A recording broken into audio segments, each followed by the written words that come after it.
Baik, selamat pagi semuanya. Pada kesempatan kali ini kita akan sharing mengenai porphyrium. Masalah di porphyrium itu yang pertama kita akan mulai bahwa periode porphyrium itu adalah periode di mana terjadinya proses perubahan yang secara fisiologis dan anatomis berubah, yang tadinya kondisi awalnya ada di kehamilan menjadi kondisi-kondisi yang non-pregnan atau bukan kehamilan. Jadi perubahan-perubahannya tadi sekali lagi berdasarkan anatomis dan fisiologisnya itu harus terjadi. Kemudian periode porphyrium itu ada tiga. Ada yang disebut immediate porphyrium, berarti dia terjadi pada 24 jam pertama.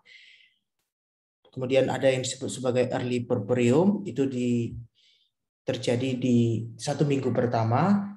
Kemudian kalau remote porphyrium ini berarti periode yang lebih dari 1 minggu sampai 6 minggu atau sampai berbulan-bulan.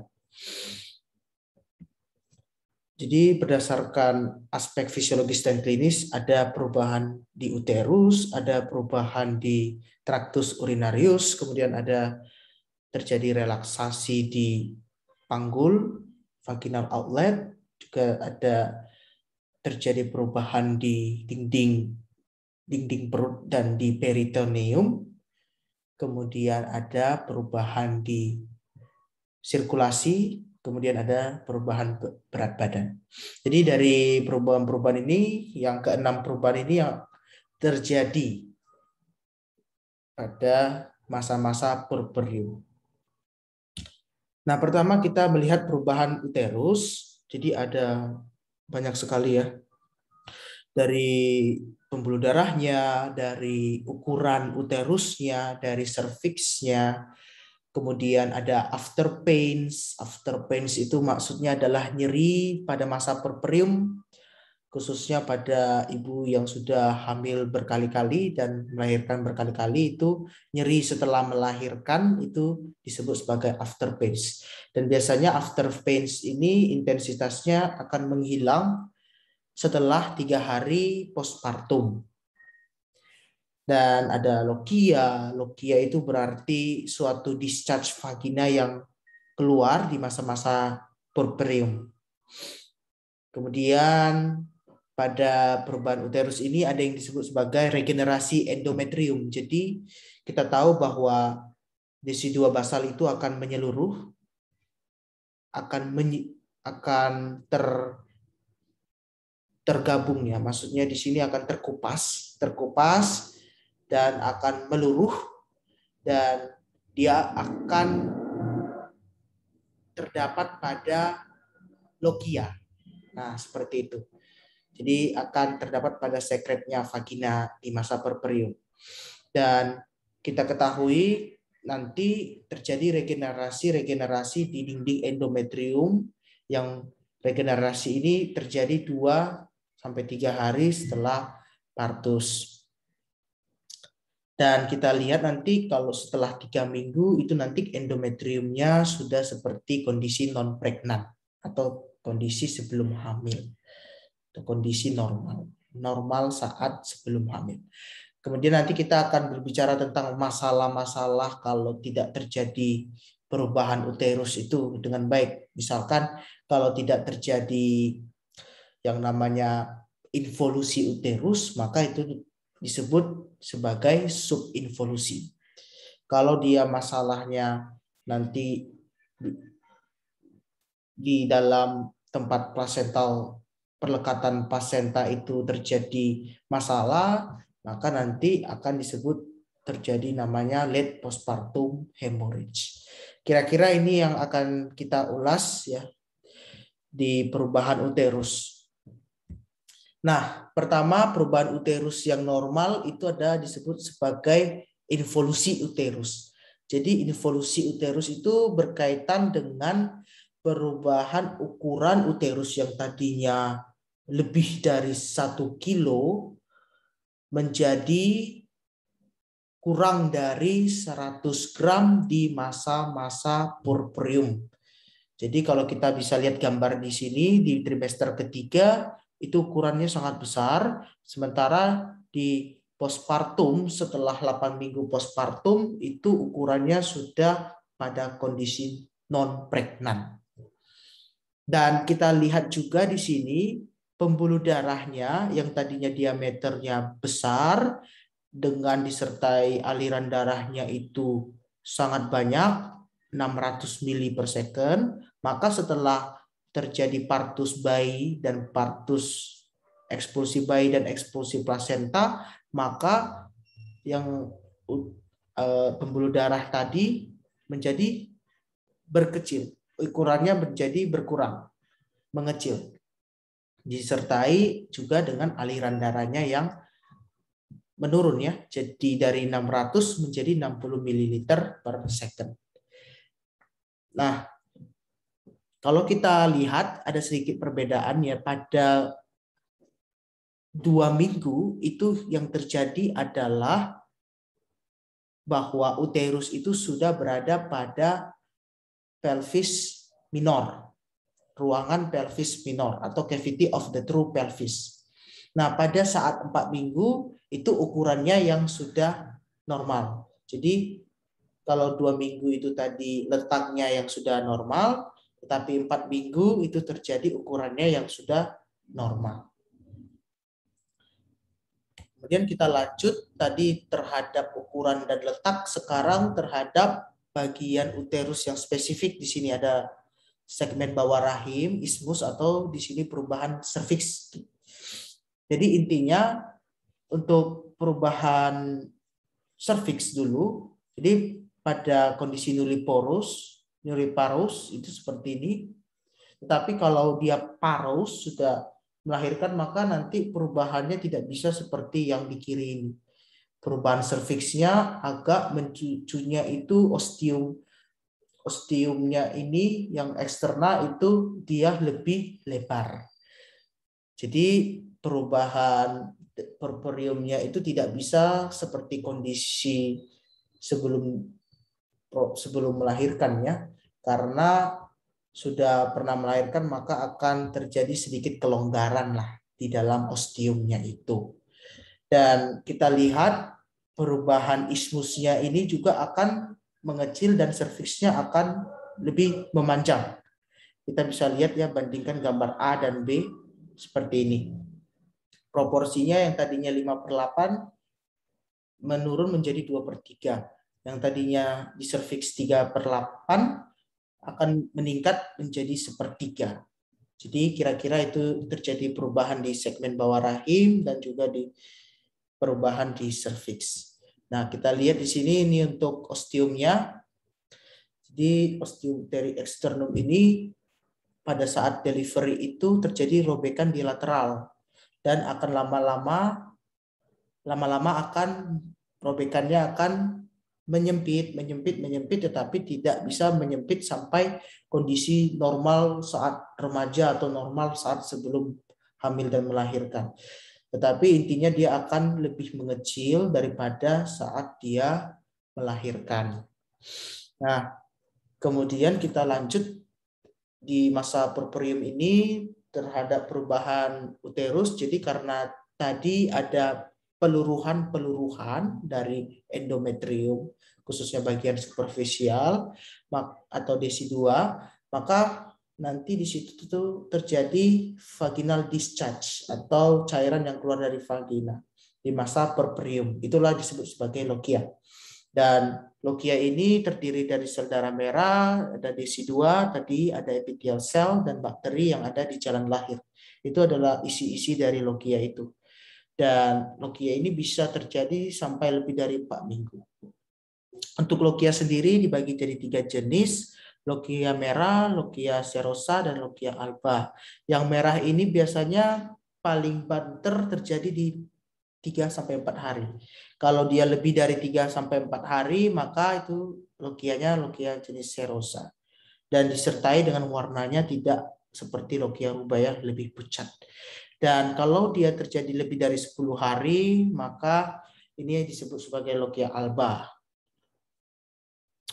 Nah, kemudian kita lihat tadi, kalau misalkan tidak berubah ukuran uterus itu, tidak berubah, tetap aja besar gitu kan, kok nggak mengecil ya, sudah 3 hari yang seharusnya posisinya di kira-kira setengah dari simfisis dengan simfisis ke umbilikus, harusnya kira-kira di sisi tengahnya, tapi kalau tidak seperti itu maka disebut sebagai subinvolusi uterus. Dan kondisi subinvolusi uterus ini juga disertai ada discharge di logia, kemudian disertai ada perdarahan.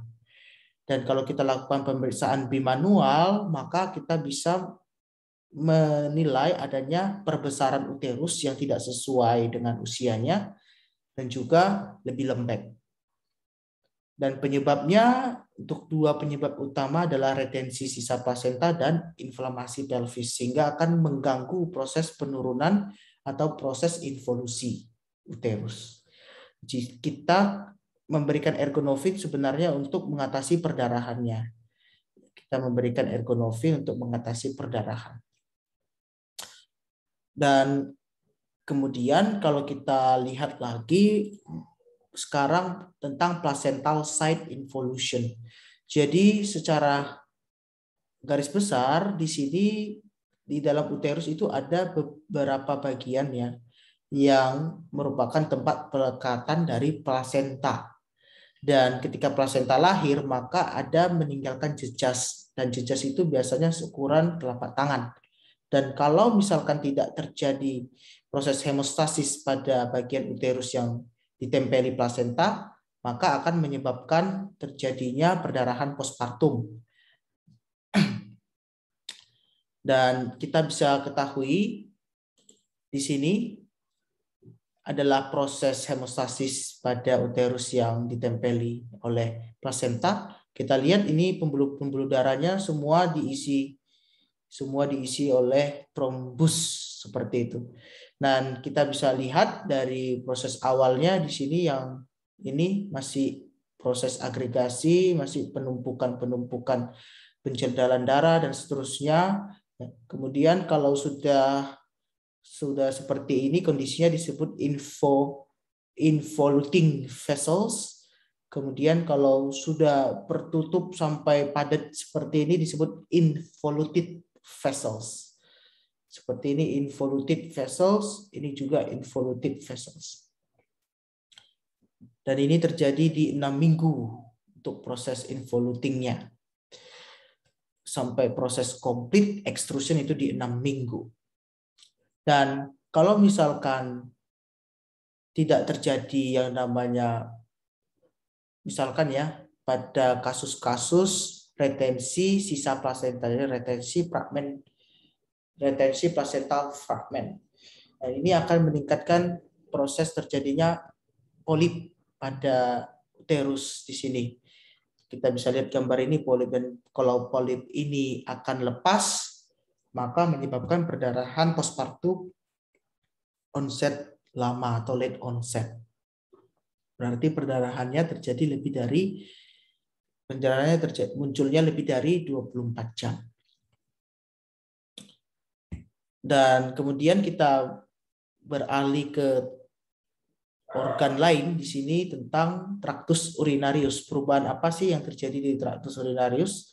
Dan di sini kita bisa lihat bahwa pada masa purpureum itu terjadi diuresis purpuralis di hari ke-2 sampai 5. Jadi ada yang namanya pengeluaran air gitu ya, diuresis pengeluaran air, dan juga disertai dengan meningkatnya kapasitas dari vesika urinaria. Jadi pengeluaran airnya meningkat disertai dengan penampungan air, kapasitas penampungan air atau vesika urinaria atau saluran atau kandung kemih itu kapasitasnya meningkat sehingga bisa mengakomodasi peningkatan diuresis. Nah, tetapi kalau misalkan pasien dengan anestesi saat kelahiran, maka akan menyebabkan efek paralisis pada vesika urinaria. Sehingga kalau terjadi efek paralisis, maka akan meningkatkan yang namanya retensio urin. Jadi pembuangan urinnya tidak sempurna, maka ada sisa urin yang masih tersisa yang masih berada di dalam vesika urinaria yang tidak terkeluarkan karena memang tidak komplit kontraksi vesika urinarianya. Dan kondisi paralising ini bisa meningkatkan risiko infeksi di jalan kencing atau di jalur kencing atau urinary tract infection.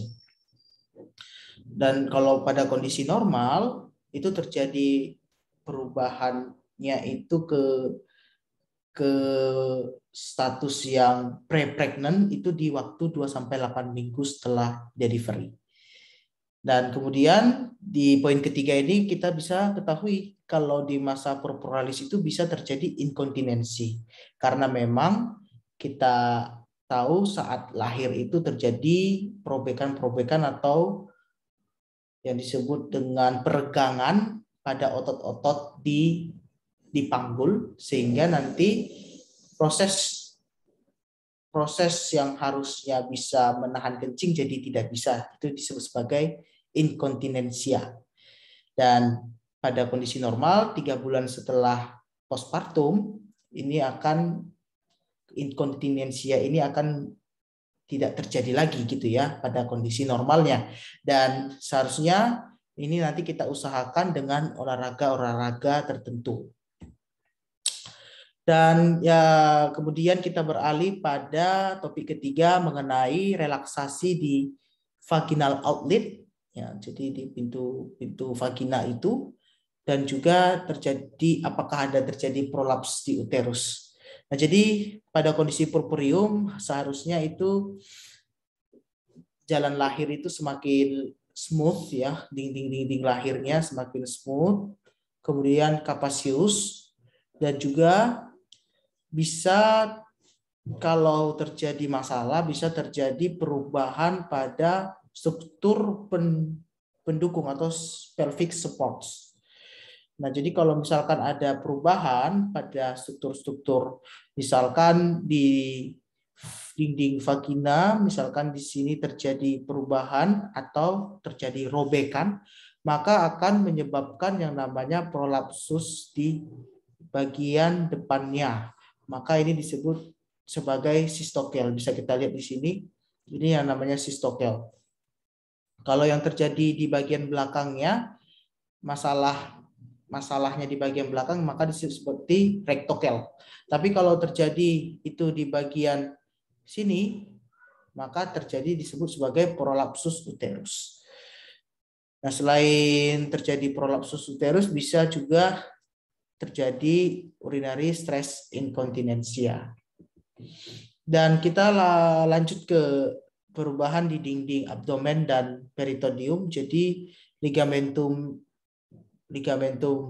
latum dan ligamentum round itu pada masa non-pregnant sebelum hamil itu lebih rileks ya, tetapi kalau sudah hamil maka dia akan lebih stretching sehingga ketika kita dalam posisi hamil, ketika wanita dalam posisi hamil menjadi tidak hamil jadi sudah keluar bayinya, maka nanti yang tadinya stretching menjadi loosening untuk ligamentum latum dan ligamentum lainnya. Sehingga apa? Sehingga dibutuhkan yang namanya olahraga untuk membantu recovery ya. Olahraga yang disebut Kegel exercise. Ini juga dianjurkan pada ibu yang sebelum maupun setelah melahirkan. Intinya itu seperti itu. Kemudian kita lanjut ke perubahan darah dan cairannya. Pada darah itu akan kembali ke range normal non-pregnant di 2 minggu setelah setelah melahirkan. Cardiac outputnya tetap memang meningkat, tetapi dalam 48 jam. Setelah itu pelan-pelan akan menurun. Dan kita kalau menghitung complete blood count-nya secara leukositnya meningkat, leukositosis, trombositosis juga terjadi peningkatan.